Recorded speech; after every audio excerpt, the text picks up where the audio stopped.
Yes, yes, yes. Welcome again, people, to another episode of the Strong in 45 MMA podcast. Is your host. Can't believe I'm doing this. Obi, what's happening? What's happening?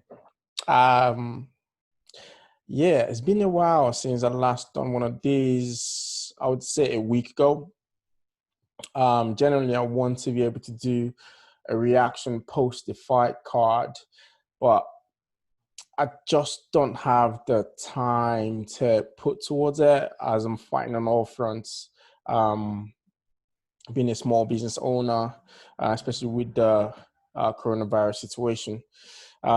So apologies for not doing a reaction to UFC 250. I'm just gonna, in my usual fashion, go over the results from that card. I did a prediction for 5 fights in that card. So basically covered the main card.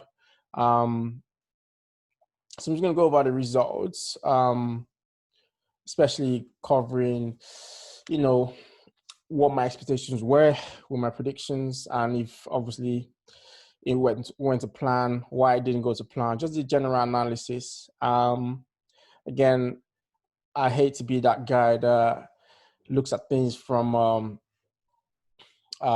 hindsight perspective. Hindsight is 2020. The easiest thing you can do is be all like, oh, now that it's happened, be all reactive.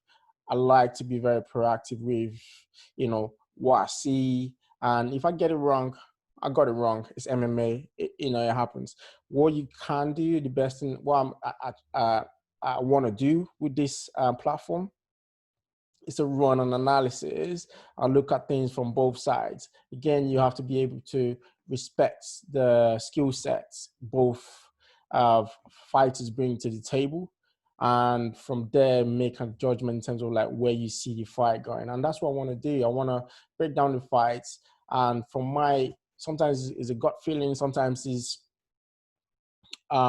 just based on the skill set, you can tell where the fight is going to go. So I'll give you my take on the fight in terms of like the final outcome from my end.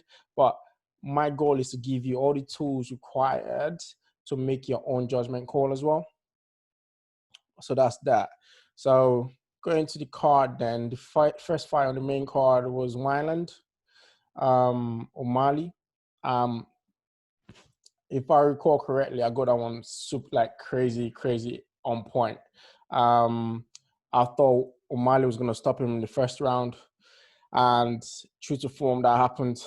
I'm not going to claim to be Mystic Mac, Conor McGregor, but definitely I thought that was going to happen, and I said that, said that in my last podcast. If you haven't listened to that, go do so. Actually, as we're here, I'm doing videos of this and I'm putting them on YouTube. If you want to see the videos, go on my YouTube channel, Strong in 45.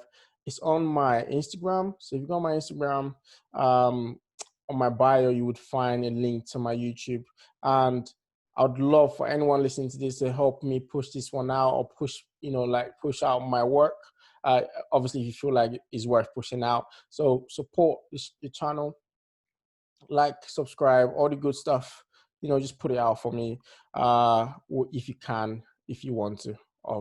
But obviously, if you're getting some insight and you're using this to your advantages, you're finding this very helpful, by all means, please do. Pays to be good and all the good stuff. Right. So yeah, like that went to plan. O'Malley, knocked him out in the first round. It was a crazy knockout. He threatened a uppercut with his right hand, and then a straight to across. Right bang on the chin. I did say Wineland carries his hands really low, holds his hands really low, so that can tend to happen. But again, like O'Malley was quite slick with that strike, so that was amazing. I actually missed it like in real time when it was playing. I didn't see the feint. And then one of the commentators mentioned it. Actually, I think it's Daniel Cormier mentioned it. And yeah, that was an amazing knockout. Next fight, I covered was the Magni Martin. As I said, like Magni will be looking to close the distance and clinch. And I thought Magni was going to win that fight. Initially, first and second round was very competitive. I actually thought, Rocco Martin was doing a good job on the stand-up. He was actually doing a massively good job. He was, doing leg kicks, calf kicks. His striking was, I don't know if I've ever seen him strike as cleanly as he did in that fight. I was quite impressed. And then Magni round 3 just basically swarmed him and, took over. That was a decision, unanimous decision, 29, 28, 30, 27, 30, 27 over 3 rounds. And then you had Sterling Sandhagen. I went for Sterling in my prediction. Again, anyone in the know in MMA, most people actually went for Sandhagen, actually. And I see why. It was a very closely matched fight. Both of them, I swear to God, they like mirror opposites of each other. Like they just mirror each other so well, except for obviously the color of their skin. They're very, very highly skilled stand-up fighters. Skilled on the mats as well. More so Sterling than Sandhagen. Sterling, like I said in my prediction, I thought he was going to be able to mix it up and get a takedown and basically take the fight from there. I didn't think he was going to take it in the first round, which he did. So he basically swarmed Sandhagen at the start of the fight. Didn't give him a chance to set his feet or get comfortable. Threatened, kept him busy up top, and then took him down straight on the back, got the hooks in, and it was a rear naked choke. It's crazy. Amazing, crazy. Watching it in real time, it doesn't feel really impressive just speaking about it, but if you can find a video of the fight, go catch it. Real time watching it and understanding how skilled Sandhagen is, you see how impressive that was. It was amazing. It wasn't a knockout, but it was mad amazing. So next fight, we had Garbrandt Assunção. In my prediction, again, doing MMA predictions is really difficult just because in this situation, for example, you had Assunção Garbrandt. Garbrandt has a lot of X factor in terms of he can knock anybody out on a given day. But then Assunção, the way he fights is very defensively sound. So you kind of expect, just based on their results prior to the fight, you would think, because again, Garbrandt was on a 3-fight loss skid. Assunção wasn't doing amazingly well either, but you would have thought that there's enough footage out for Assunção to game plan around Garbrandt, but also because he's so defensively sound, he's a veteran, he's seen it all, done it all. I thought he would be able to get away with not getting knocked out. Because again, for the most part, Garbrandt's path to victory is mostly to either knock you out or obviously decision you. But for the most part, I want to knock you out. And it's easy to get a decision against him, especially if you're Assunção, because Assunção is good at catching leg kicks normally and taking you down from there. And then he's heavy on top, right, on the ground, which means that he can control Garbrandt. He would have been able to control Garbrandt if that panned out that way, the fight panned out that way. And potentially even submit him because I think he's a black belt in jiu-jitsu as well. So I went with the guy that had the better, the more path to victory, the better skill set. Or the more skilled fighter, the more rounded fighter. But it turned out, Garbrandt, I think it was the end of round 2. Yeah, end of round 2. Yeah. He just beat the bell. He was basically backed against the cage. And he fainted initially, like he was going to do a takedown. It looked like he was going to go for a takedown. And then Assunção backed off. And then did it again, watching Assunção the whole time, because I think he had a read from Assunção's initial name is difficult to fucking pronounce. He had a read from Asanso's initial reaction to his feint, and when Asanso came in again, he basically went down, did that again. The read was obviously Asanso had his hands down as if to stop him from taking him down, but then he went for an uppercut, and it was just crazy walk off feeling. He just walked off. He hit him, and he just walked away. Like, he didn't even look back. He just knew that it was done. That's mad, immense, biblical, as some of my friends say. And then the final fight, I had Nunes winning that fight. I found it hard to call this one if you listen to my breakdown, only because it could have gone.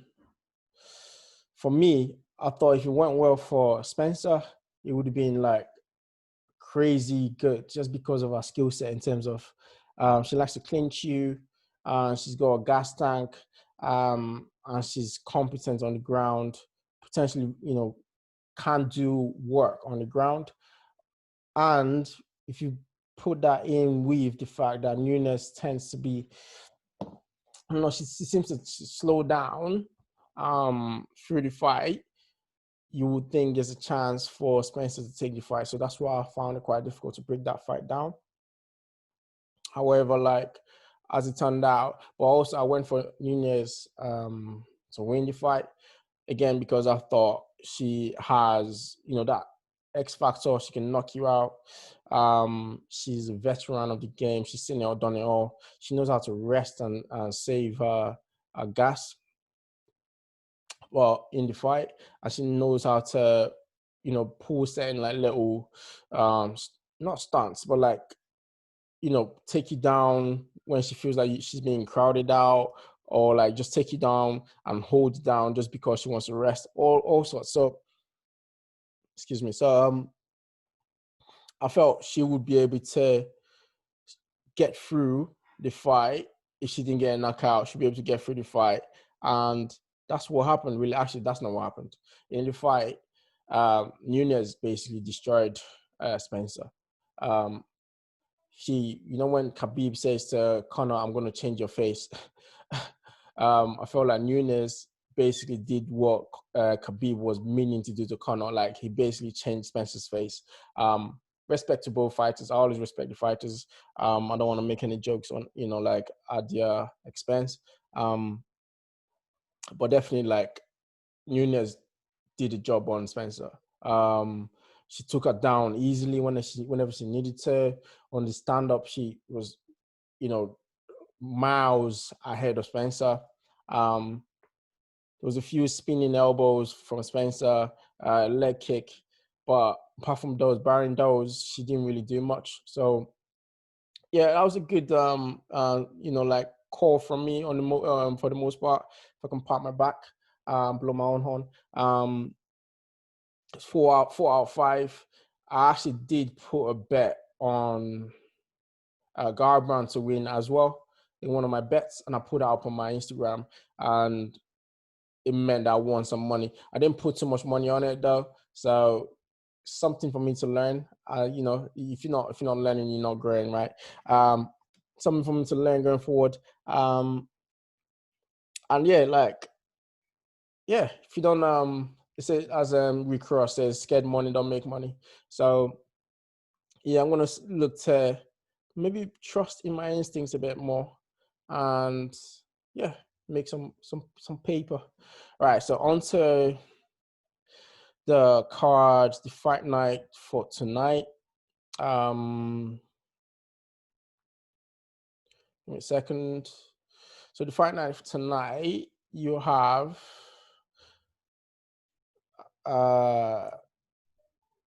Jessica I fighting Cynthia Calvillo as the main event. I don't really like doing fight night breakdowns.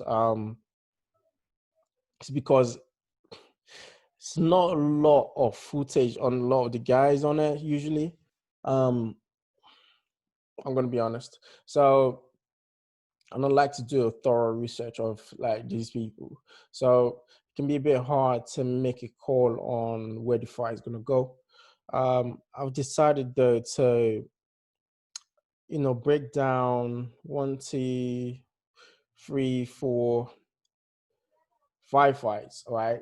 Um, there's been a few like moving parts with this one. You had, if you look at the card, in the prelims, we now have Merab Divashvili. I don't know how to say his name. I think he's from Georgia. Georgia? Is it Georgia? Not Georgia. Is it Georgia? Is it country Georgia? Yeah. Divashvili. So he's meant to be fighting a guy called Lopez. In a catchweight fights. He was meant to be fighting. I forget the other guy was meant to be fighting. But he pulled out. His previous opponent, initial opponent, pulled out because he had a family issue to attend to.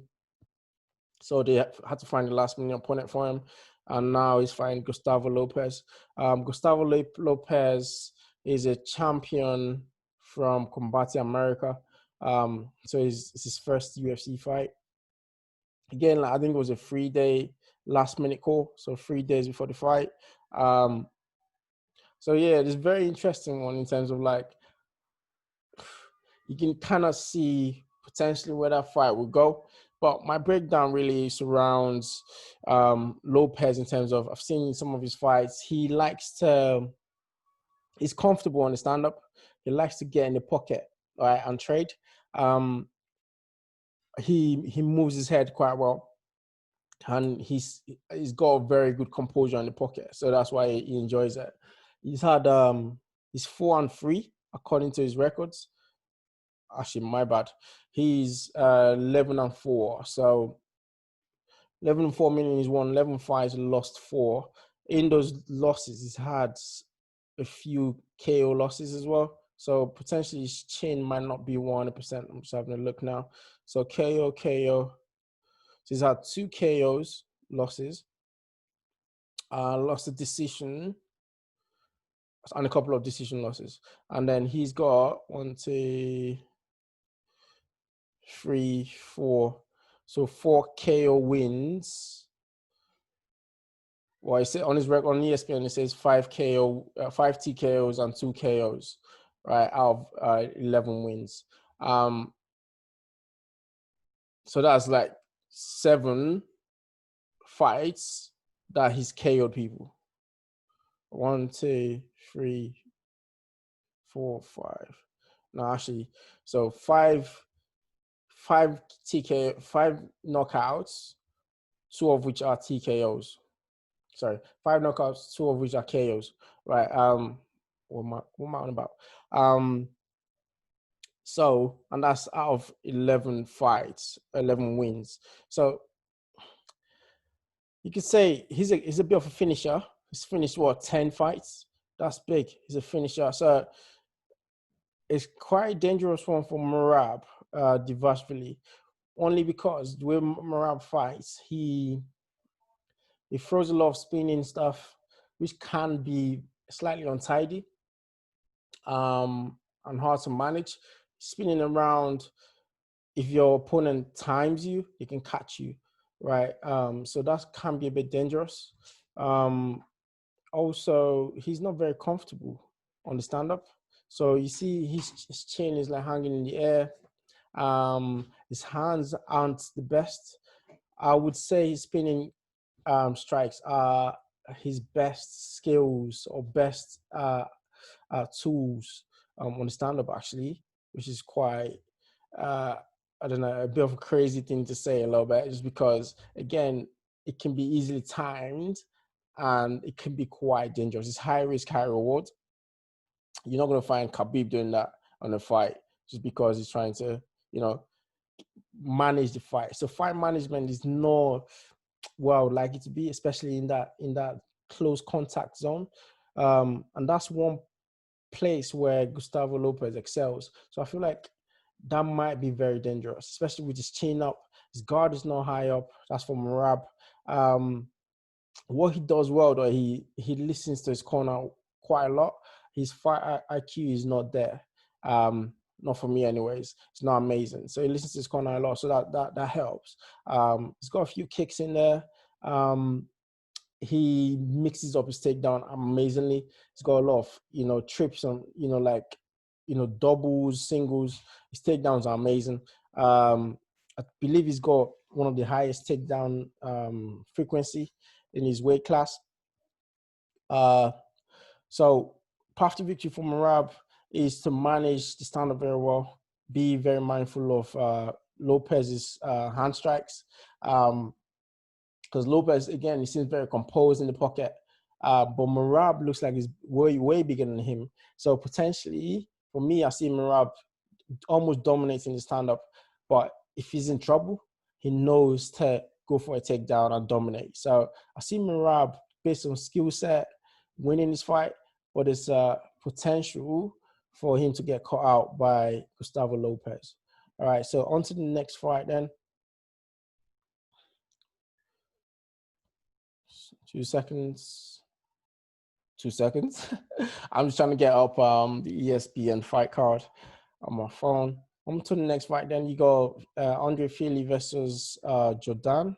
All right, I'm going to go off their skill set on this one. Cool. Andre Fili versus Jordan. Featherweight matchup. Andre Fili is a long featherweight, so his reach is amazing. So for me, a lot of the time, I think the reach plays a big factor in terms of like the outcome of the fight. Because a lot of the time, for every fight, it usually stands up stats and the stand up. So looking at the stats, I'm gonna go first with Andre Fili. He's got 9 KOs or 9 TKOs, of which 2 of them are KOs, actual KOs. And he's had 3 submissions and suffered 2 submission losses, right?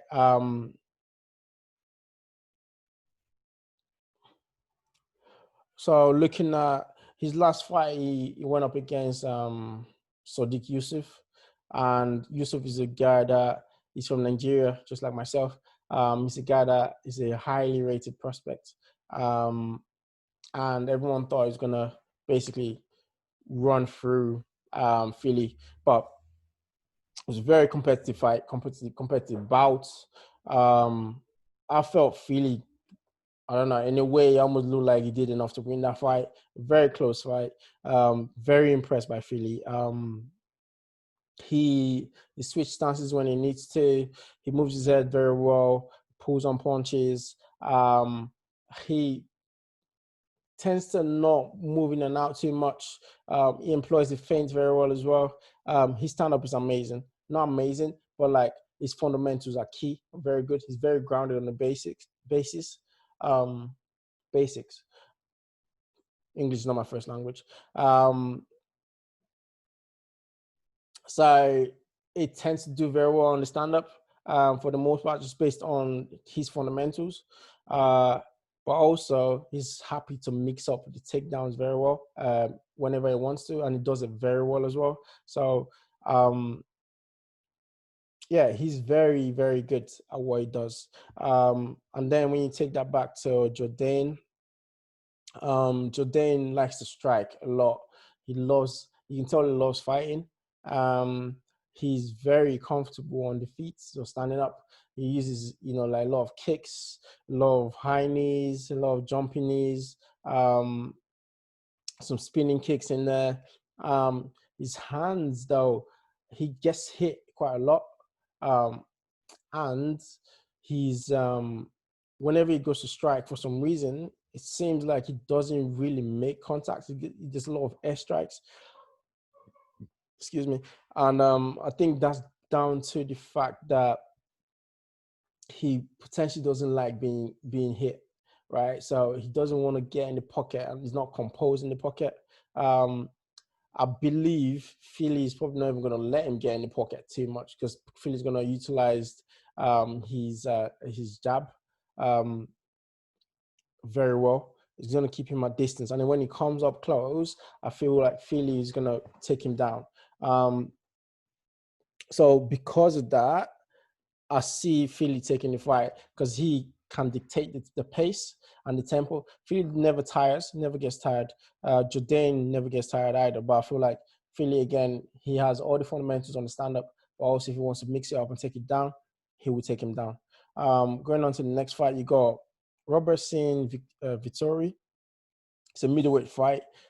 Straight up, I'm going to say they're both stand-up fighters for the most part. Vittori can take you down whenever he wants to. He not often does that. He only does it, I feel, whenever he feel like he's getting dominated on the stand-up and he wants to get some points on the scorecards.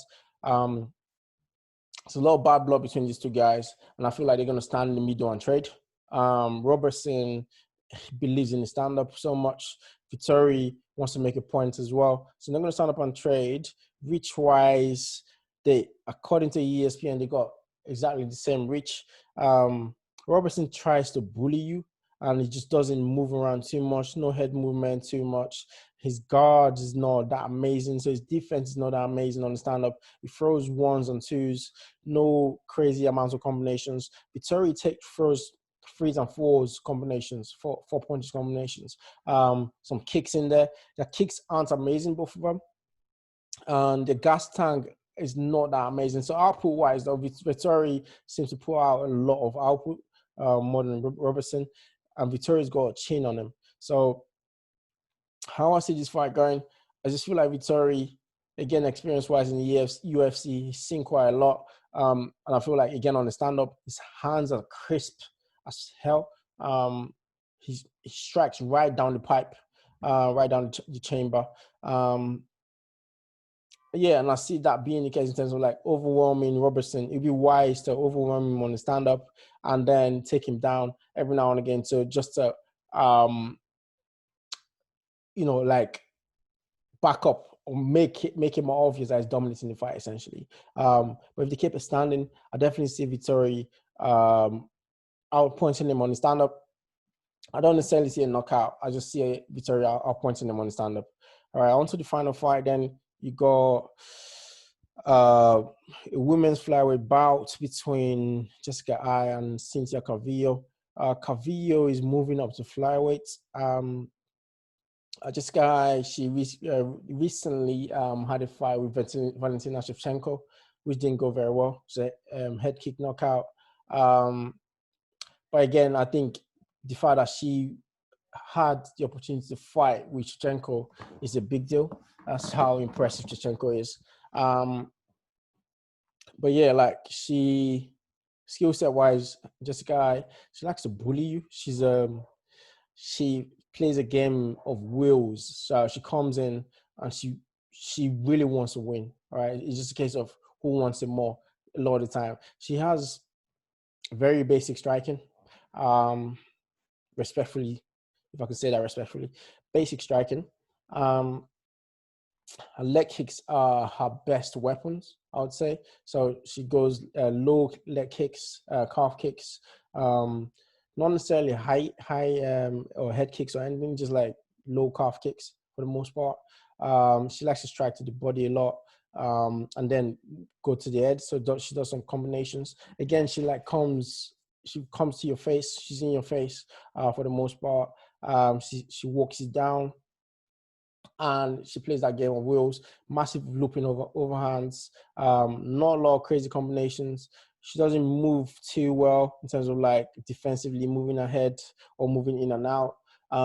She doesn't really employ a lot of feints. But again, like she is a case of who wants it more with her in terms of like, I'm here to fight. Are you ready? Whereas Calvillo is more of an artist when it comes to it. She got really good hands. I don't think she believes in her hands enough though, because a lot of the time when she stood there trying to trade, she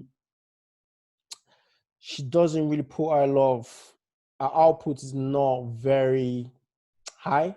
And I believe it's because she doesn't really trust in her hands enough. Potentially, maybe she doesn't like being hit in the pocket as well. So she doesn't want to be in the pocket and trade. She moves very well. She's quite slick. Again, her hands are quite slick. Some leg kicks. Her her clinch work, she's more of a grappler than anything. She wants to take you down, but her takedowns are not amazing. So her wrestling is not that amazing. When she takes you down, it's usually very opportunistic. So that could be an issue in this fight.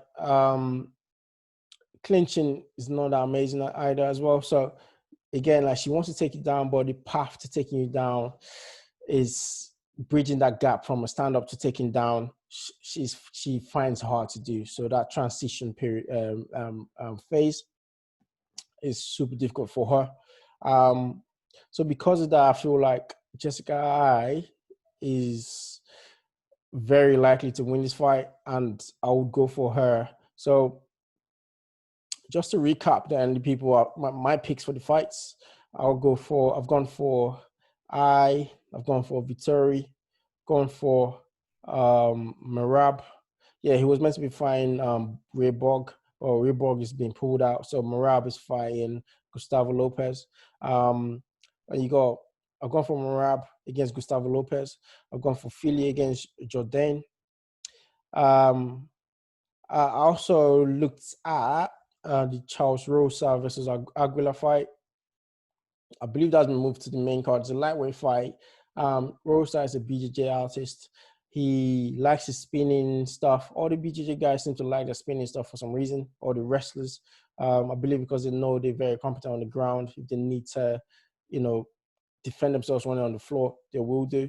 He likes his spinning stuff, kicks, elbows, hands, but he's not very composed on the defense, on the stand-up. And his hands aren't that amazing either. So very similar to Murab, excuse me. And then you go Aguila. He's very tough. He likes to tough it out. So he walks into the pocket. Not a lot of movements, not a lot of head movements, not a lot of feints. He just wants to trade for the most part. And I feel like Rosa spends too much time on the stand-up. He doesn't really, again, his takedowns are actually quite good, or his attempts are quite good. So he shoots and he mixes his striking with his takedown very well, but usually he's not able to take you down. His wrestling is not where it needs to be. So that needs to be sharpened.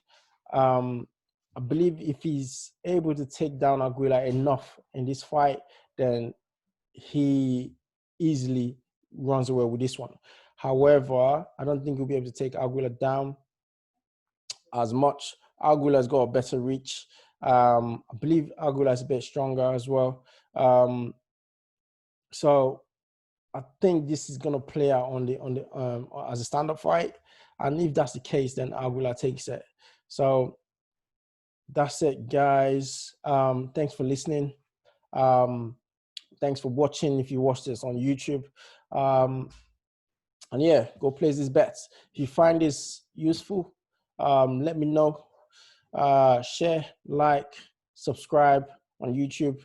And yeah, you will find this audio podcast on any platform, Brian. I've put it on every platform. So it's on Spotify, iTunes, Google Podcasts, Podbean, everywhere you need to, you normally listen for in your podcast. It'll be on there. So give it a listen, place them bets wisely, and then let me know how it goes. Thank you.